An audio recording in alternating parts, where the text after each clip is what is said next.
तमसा के तट पर जब राम ने देखा कि प्रजाजन रथ के पीछे दौड़ते ही आ रहे हैं तो उन्होंने रथ को रुकवाया और उन्हें संबोधित करते हुए बोले, प्रिय अयोध्यावासियों, ज्ञात है कि आप लोगों का मेरे प्रति अटूट और निश्चल प्रेम है और इसीलिए आप लोग मुझे बार बार अयोध्या लौट चलने का आग्रह कर रहे हो।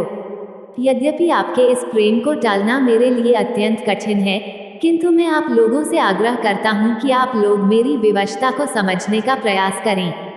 क्या आप लोग चाहेंगे कि मैं पिता की आज्ञा भंग करके पाप का भागी बनूं? मैं जानता हूं कि आप लोग मुझसे वास्तविक स्नेह रखते हैं और ऐसा कदापि नहीं चाहेंगे।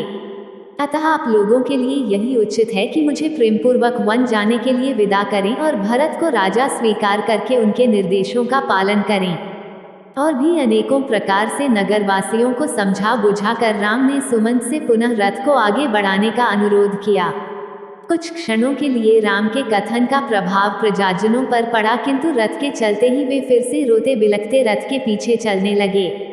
वे राम लक्ष्मण के प्रेम की डोर में इतना अधिक बंधे थे कि चाहकर भी राम के द्वारा दिए गए उपदेशों और निर्देशों को क्रियान्वित नहीं कर पा रहे थे और विवश होकर बरबस रथ के पीछे चले जा रहे थे।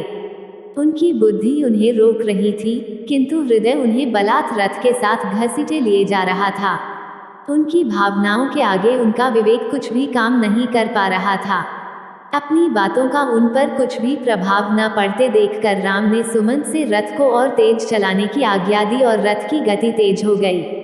किंतु भावाभिभूत प्रजाजनों की भीड़ फिर भी रथ के पीछे दौड़ी ही जा रही थी।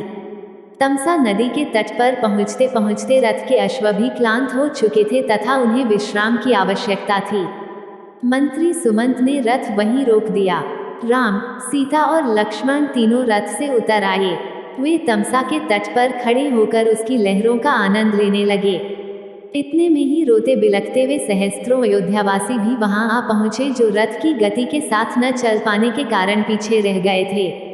उन्होंने चारों ओर से राम, लक्ष्मण तथा सीता को घेर लिया और अनेकों प्रकार के भावुकतापूर्ण तर्क देकर उनसे वापस अयोध्या चलने का अनुरोध करने लगे। रामचंद्र ने उन्हें अनेकों प्रकार से धैर्य बंधाया। उनके कुछ शांत होने पर रामचंद्र ने प्रजाजनों से प्रेमपूर्वक आग्रह किया कि वे वापस लौट जाएं। राम तथा प्रजाजनों के मध्य संवाद अबाध गति से चलता रहा और रात्रि हो गई। भूख प्यास तथा लंबी यात्रा की थकान से आक्रांत अयोध्यावासी वहीं वन के वृक्षों के कंदमूल फल खाकर भूमि पर सो गए।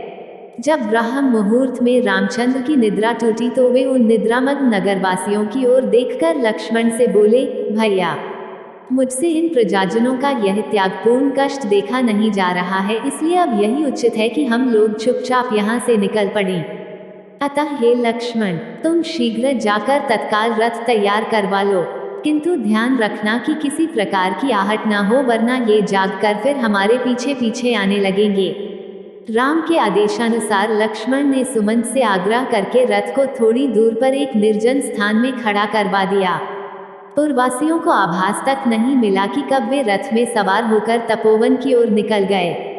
पुरवासियों की निद्रा भंग होने पर वे सब उन्हें ढूंढने लगे और रथ की लीक के पीछे पीछे बहुत दूर तक गए।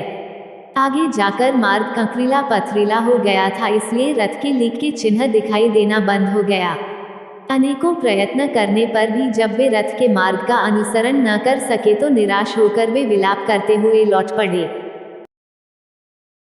इसके आगे की कहानी आपको आने वाली अगली वीडियो में देखने को मिलेगी। यह वीडियो देखने के लिए धन्यवाद दोस्तों।